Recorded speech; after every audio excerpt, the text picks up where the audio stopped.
you are probably the least productive member of your district court. Isn't that right? Well, I have not considered myself in those terms, Senator. Well, let me explain what I mean. You have 125 motions pending that you've declined to decide. Well, Let me finish. Friends, gather round. Let's talk about a Senate confirmation hearing that was more entertaining than a pack of ferrets in a ball pit. Senator John Kennedy, the folksy wordsmith from Louisiana, decided to play a game of judicial nominee or lost puppy, with a certain district judge hopeful. Spoiler alert, it got awkward. Now this wasn't some highfalutin Supreme Court appointment. This was for a regular district court, the kind where justice is served with a side of grits. But Kennedy, bless his heart, treats every nominee like they're auditioning for Chief Justice of Flavortown. He came armed with questions, and this nominee, well, she brought a napkin to a potluck. Kennedy, in his charming southern drawl, started off easy. He wanted to know about the nominee's experience, her track record, the usual legal mumbo-jumbo. But then, things took a turn. It was like watching a squirrel try to solve a Rubik's Cube. Fascinatingly painful. You rank 7th highest nationally, do you not? I am not familiar with those statistics, Senator Kennedy. You haven't looked? I did look in preparation for this hearing, but I didn't compare myself to others. You haven't seen that you ranked the 7th the worst in the country? The nominee, you see, had a bit of a backlog. We're not talking about a couple of overdue library books, we're talking about a stack of pending motions taller than a levee after a hurricane. Kennedy, being the polite southern gentleman he is, just wanted to know what was up. "Ma'am," he drawled, "could you enlighten us on why you've got more pending motions than a game of whack-a-mole at a carnival?" Okay, maybe he didn't say it exactly like that, but you get the idea.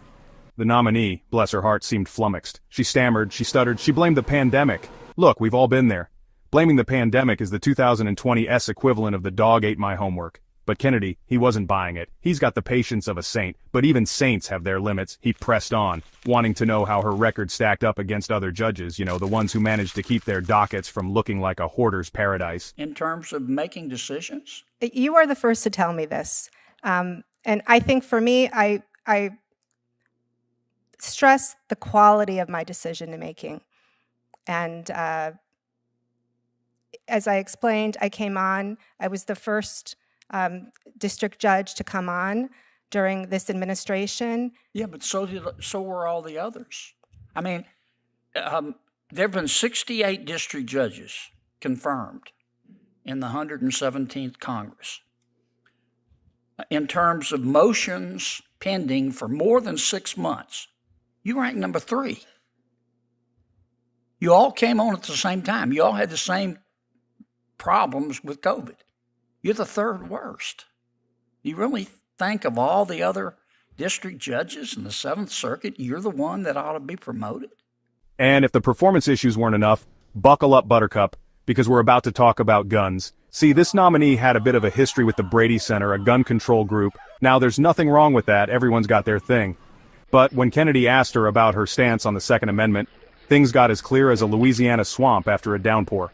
The nominee danced around the issue like it was a live electrical wire, throwing out terms like assault weapons without being able to actually define what that even meant. Here's what I'm trying to understand. Why is your record so bad?